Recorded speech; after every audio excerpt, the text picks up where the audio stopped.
Messieurs, aujourd'hui nous allons aborder un sujet dont on parle peu, un sujet qui reste souvent dans l'ombre, entouré de questions et parfois même d'un peu de gêne, surtout après un certain âge.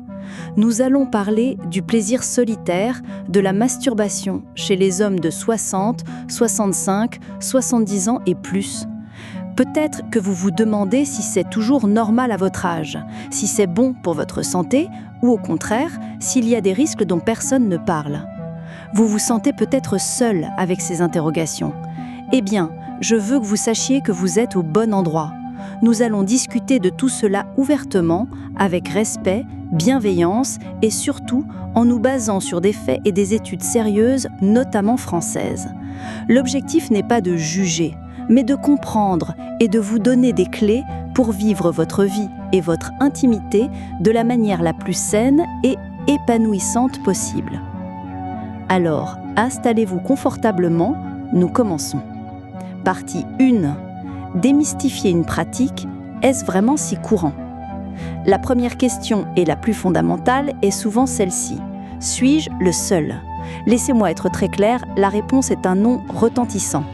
La société a tendance à nous faire croire que la sexualité est l'apanage de la jeunesse. Passé 60 ans, on devrait, soi-disant, ranger tout ça au placard. C'est une idée complètement fausse et franchement assez blessante. Le désir est une composante humaine fondamentale. Il ne prend pas sa retraite en même temps que nous. Pour vous donner une idée concrète, une grande enquête française sur la santé sexuelle, l'enquête CSF de 2023, nous a appris que plus de 92% des hommes en France ont déjà pratiqué la masturbation au cours de leur vie. C'est une pratique quasi universelle qui fait partie intégrante de la vie intime de la très grande majorité des hommes, et ce, à tous les âges. J'ai reçu il y a quelques semaines le témoignage d'Alain, 68 ans, qui vit près de Lyon. Il m'écrivait « Docteur, ma femme est décédée il y a 3 ans. La solitude est parfois pesante. Je ne cherche pas forcément à refaire ma vie, mais mon corps, lui, est toujours vivant. Au début, je me sentais coupable, comme si je la trahissais. Puis j'ai compris que c'était une façon de me sentir encore homme, de relâcher une tension et, bizarrement, de me sentir moins seule. Mais je n'en ai jamais parlé à personne, pas même à mon médecin. » Le témoignage d'Alain est touchant et il illustre une réalité très importante. Une étude scientifique fascinante a suivi des hommes pendant 9 ans. Elle a montré que, tandis que la fréquence de la plupart des activités sexuelles diminuait avec l'âge, pour diverses raisons, santé, absence de partenaire, il y en avait une qui restait stable, la fréquence des éjaculations par la masturbation. Qu'est-ce que cela nous dit ? Que cette pratique devient pour beaucoup d'hommes une forme d'expression sexuelle résiliente, fiable et adaptable. C'est une constante dans un monde qui change. Ce n'est pas un second choix ou un pis-aller, mais une part importante et légitime de la vie intime, surtout quand les circonstances de la vie, comme le veuvage ou le célibat, évoluent. Des données européennes confirment d'ailleurs que les hommes qui ne sont pas en couple ont tendance à pratiquer plus régulièrement. C'est logique et c'est surtout parfaitement normal. Partie 2. Les bienfaits concrets pour votre santé après 60 ans. Maintenant que nous avons établi que c'est une pratique courante, parlons des bénéfices. Car oui, il y en a et ils sont loin d'être négligeables. Sur le plan physique d'abord, pour votre prostate, c'est un sujet qui vous préoccupe et à juste titre. Plusieurs études suggèrent qu'une fréquence d'éjaculation régulière pourrait être bénéfique. Imaginez votre prostate comme un réseau de petits canaux. L'éjaculation permet de rincer ces canaux, aidant à éliminer d'éventuelles substances qui pourraient, à long terme, favoriser l'inflammation ou d'autres problèmes. Attention, je ne suis pas en train de vous dire que c'est un remède miracle contre le cancer. La science est plus nuancée. Disons plutôt qu'une prostate en bonne santé permet des éjaculations régulières et que cette régularité contribue à maintenir cet état de santé. C'est un cercle vertueux.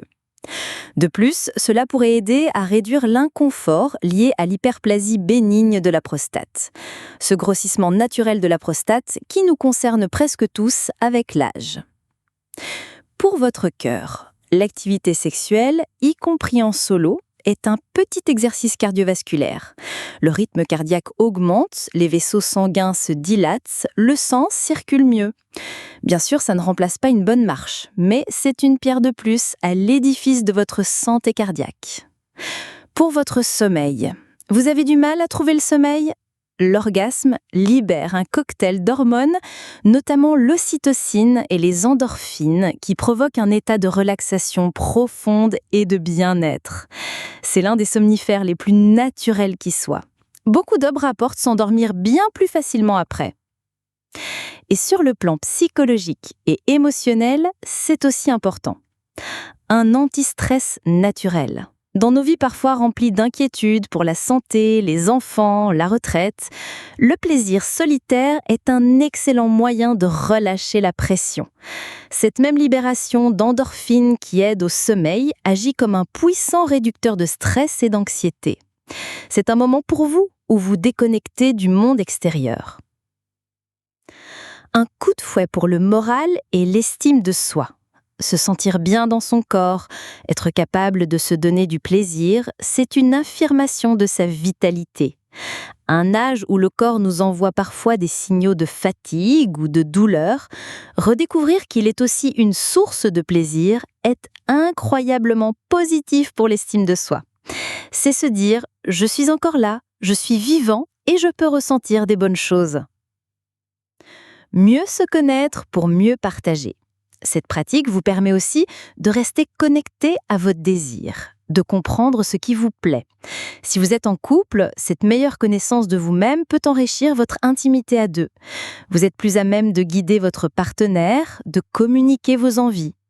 Ce n'est donc pas quelque chose qui s'oppose à la vie de couple, mais qui peut au contraire la compléter.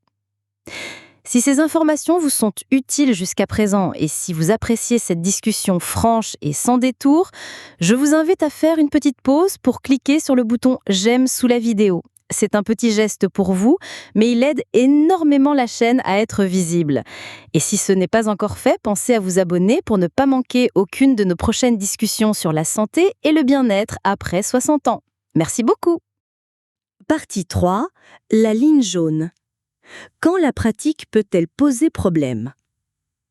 Comme pour toutes les bonnes choses de la vie, le bon vin, le chocolat, l'exercice, l'excès peut devenir problématique. La masturbation n'y échappe pas. Et c'est là qu'intervient une notion cruciale que j'appelle le paradoxe de l'âge. Ce qui était une fréquence normale pour votre corps à 30 ou 40 ans peut devenir excessive à 65 ou 70 ans. Pourquoi ? Simplement parce que notre corps vieillit.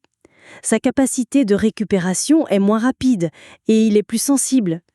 Il est donc essentiel d'être à l'écoute des signaux qui nous envoient. Alors, quels sont ces signaux d'alerte ? Sur le plan physique, une irritation ou une sensibilité de la prostate.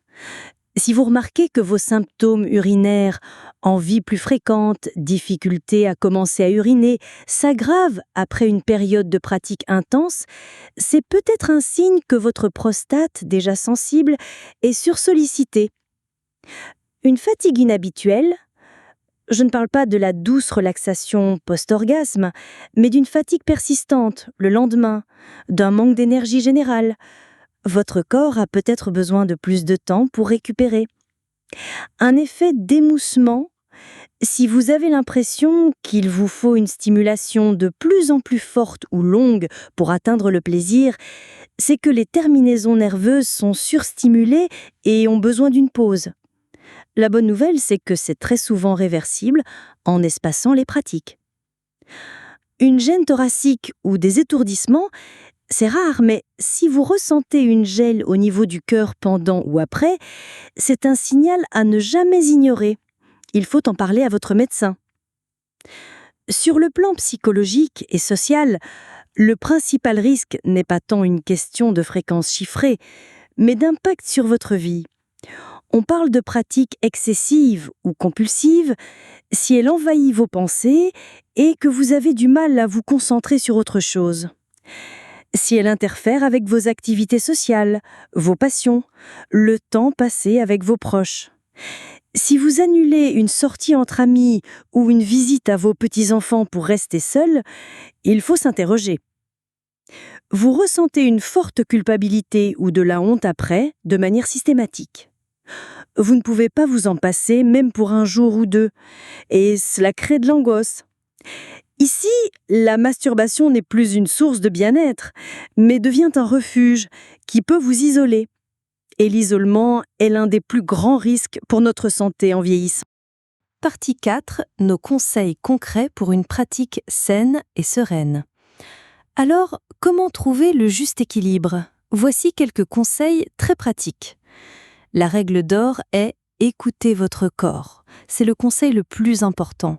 Il n'y a pas de bonne fréquence universelle. La bonne fréquence, c'est celle qui vous fait du bien, sans entraîner les désagréments que nous venons de citer. Si vous ressentez une gêne, un inconfort, de la fatigue, levez le pied. Accordez-vous des jours de repos. Votre corps vous remerciera. Sachez quand consulter. N'ayez pas peur ni honte d'en parler à un professionnel. Votre médecin traitant est votre premier interlocuteur. Pour toute douleur, gêne thoracique ou aggravation de symptômes urinaires, il est impératif de le consulter. Il pourra vous orienter, si besoin, vers un cardiologue ou un urologue. Un sexologue ou un thérapeute peut être d'une aide précieuse si vous vous sentez dépassé, si la pratique devient compulsive ou si elle génère beaucoup de honte et de culpabilité. Brisez l'isolement. Le tabou est le véritable ennemi. Comme le disait Alain dans son témoignage, le silence pèse. Si vous êtes en couple, essayez d'ouvrir le dialogue avec votre partenaire. Parler de vos désirs et de vos pratiques peut renforcer votre complicité. Sachez que des organismes en France, comme l'Association des Petits Frères des Pauvres, publient des rapports et travaillent à rendre la parole sur la vie affective et sexuelle des aînés plus libre. Même la Haute Autorité de Santé insiste sur le fait que la vie sexuelle est un droit et une composante du bien-être à tout âge. Vous n'êtes pas seul. Pour résumer nos échanges d'aujourd'hui, oui, la masturbation chez les hommes de plus de 60 ans est une pratique non seulement normale et très répandue, mais elle est aussi, dans la grande majorité des cas, bénéfique pour la santé physique et mentale. Elle est une alliée précieuse pour gérer le stress, bien dormir, garder le moral et rester connecté à son corps et à ses désirs. La clé est comme toujours la modération et l'écoute de soi. Le corps change et nos pratiques doivent s'adapter avec sagesse et bienveillance à ces changements. Le véritable risque n'est pas tant la pratique en elle-même, mais le silence et le tabou qui l'entourent, qui peuvent mener à la culpabilité et à l'isolement. Votre sexualité, sous toutes ses formes, fait partie de vous. Elle ne s'arrête pas à 60 ans, elle se transforme, évolue. L'important, c'est de la vivre de manière saine, informée, épanouissante. J'espère que cette discussion vous a éclairé et apaisé. Votre expérience est précieuse. Si vous le souhaitez, partagez vos réflexions, vos questions ou vos propres témoignages anonymes dans les commentaires ci-dessous. Cet espace est le vôtre, un lieu d'échange respectueux et sans jugement. N'oubliez pas de liker la vidéo si elle vous a plu et de vous abonner pour d'autres sujets santé en toute confiance. Prenez bien soin de vous et à très bientôt sur la chaîne. C'était le docteur Claire Montreuil.